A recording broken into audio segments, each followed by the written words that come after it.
In this video will solve the matching heading questions. हम देखेंगे इनको सॉल्व करने का मेथड क्या है। जैसे जैसे मैं सॉल्व करता जाऊंगा आप उससे सीखते जाओगे। हर एक चीज़ जो भी मैं करूं उसको ऑब्ज़र्व करो, उस चीज़ से सीखो, उसको अप्लाई करो। पहले क्या करना है, सबसे पहले जो स्टेप करना है वो आपको करना है कि आप जो भी हेडिंग्स देखो उनको सबको जो मेन मेन उनके वर्ड्स हैं अंडरलाइन कर लो। जैसे यहाँ पे मैंने ऑलरेडी कर रखे हैं टू सेव सम टाइम। तो ये अगर आप करते हो इससे आपको याद नहीं रखने हैं, ये ना याद रहेंगे आपको। ये इससे ये होगा कि कहीं ना कहीं माइंड के किसी कोने में पड़े रहेंगे। तो आप जब पैराग्राफ पढ़ोगे ये कहीं ना कहीं ट्रिगर करेंगे आपको कि हाँ ऐसा कुछ मैंने देखा था या ऐसा कुछ मैंने पढ़ा हुआ है। तो वहाँ से आप डायरेक्टली इस हेडिंग पे आ जाओगे। तो ये सारा कुछ करने के बाद हमेशा ये देखना है कि कोई एग्जांपल दे रखी है। जैसे इस केस में एफ पैराग्राफ को एग्जांपल के लिए यूज़ किया है और उसको सेवन्थ हेडिंग उसका आंसर दिया है। तो ये ऑलरेडी यूज़ हो चुका है। तो इसको हम ऑलरेडी जब भी हम पैराग्राफ्स कर रहे हैं तो निकाल के रखेंगे। अभी जंप करते हैं पैराग्राफ्स में। क्या करना है, फर्स्ट थिंग देखो, सबसे पहले आपको एक फुल सेंटेंस पहला पढ़ना है, देन एक और फुल सेंटेंस जहाँ तक फुल स्टॉप आता है दूसरा पढ़ना है। 2 फुल सेंटेंसेस पढ़ने हैं, उसके बाद हम मैच करने का ट्राई करेंगे।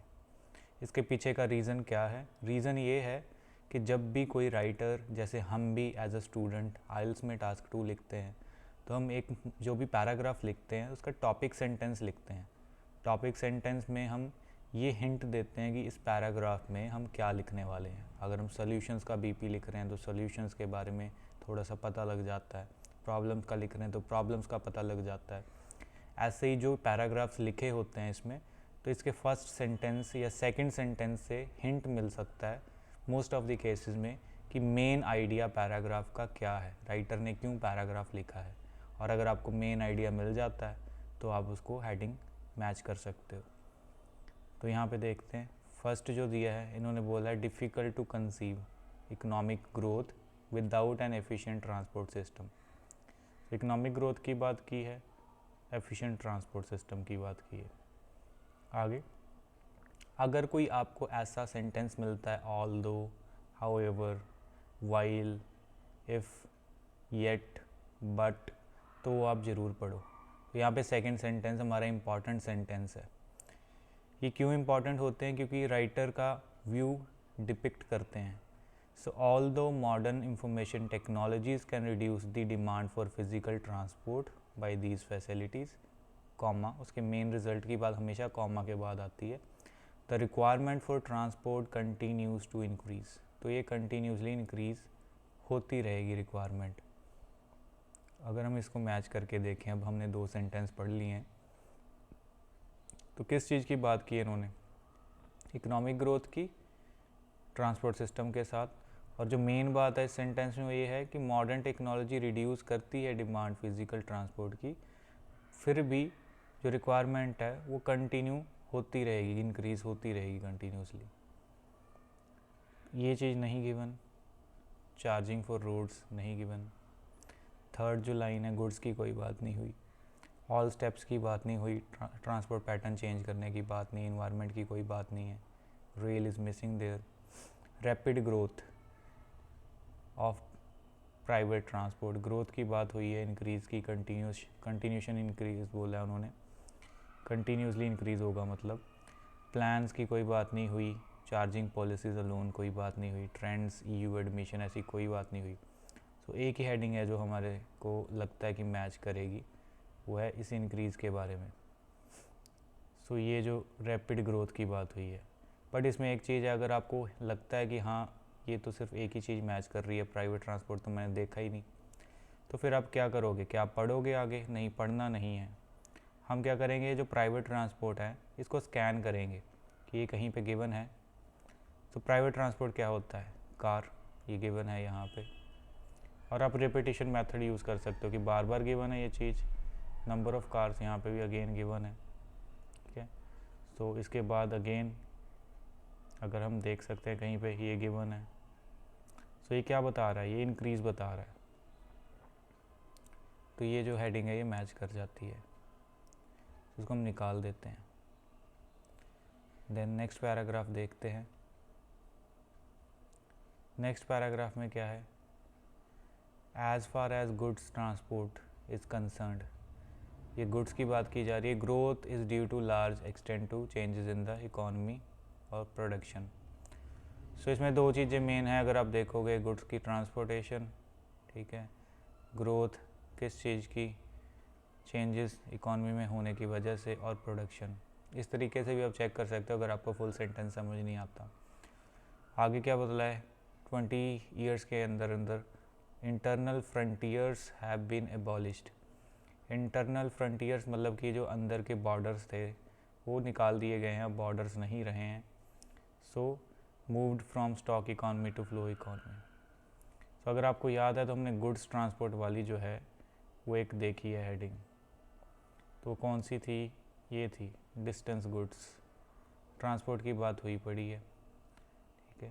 सो अगर हम इसको कंफर्म कर लें तो हम इसको लगा सकते हैं। वैसे ऑलरेडी कंफर्म ही है, ज़्यादा कुछ और कंफर्म करने की नीड नहीं है, क्योंकि आगे भी हम देखेंगे इसमें तो रीलोकेशन की बात हुई है इंडस्ट्रीज़ की, ठीक है, लेबर की बात हुई है, प्रोडक्शन कॉस्ट की बात हुई है, प्रोडक्शन साइट की बात हुई है, कितनी दूर है वो, फाइनल असेंबली प्लांट की बात हुई है, फैक्ट्री अवे फ्रॉम कंज्यूमर, ये सारी गुड्स की बात हो रही है, उसकी प्रोडक्शन की बात हो रही है।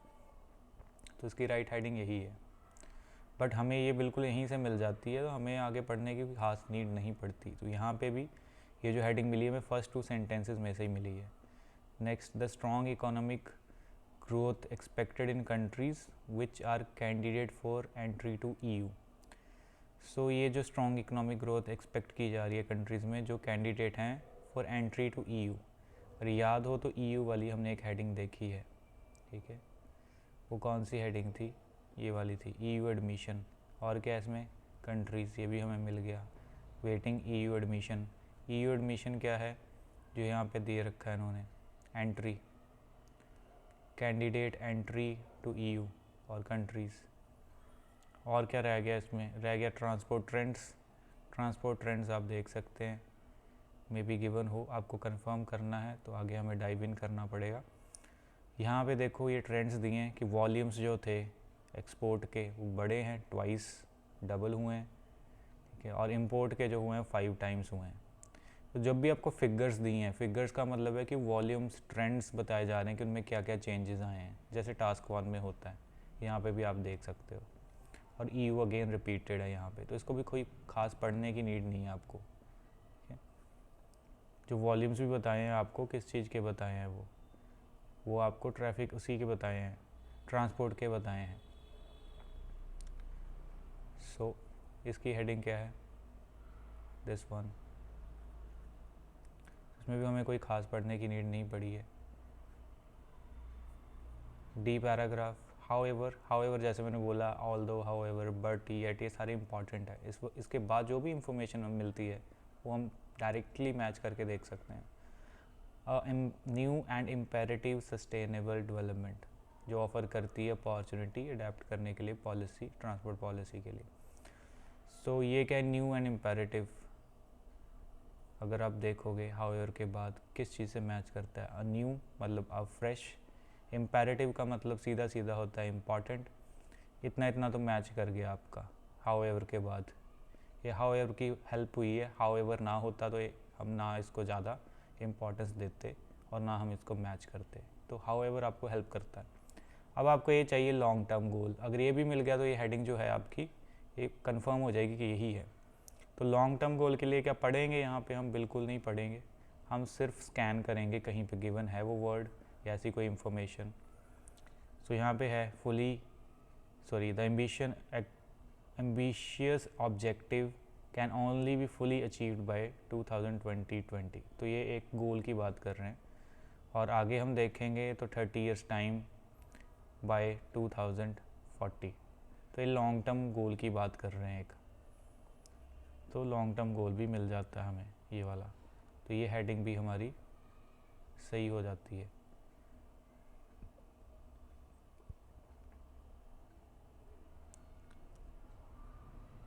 तो बाकी की हेडिंग करने के लिए मैं आपको दे रहा हूँ, ये जो डॉक्यूमेंट है ये मैं आपको डिस्क्रिप्शन में लिंक दे दूँगा इसका, जिस तरीके से मैंने ये जो हेडिंग्स की हैं ऐसे ही मैं आपको दूंगा जो कैंसिल की हुई हैं। बाकी बची हुई हेडिंग्स आप खुद सॉल्व करो, लास्ट में इस डॉक्यूमेंट के आंसर्स मिलेंगे आपको। So thank you, I hope it will help you.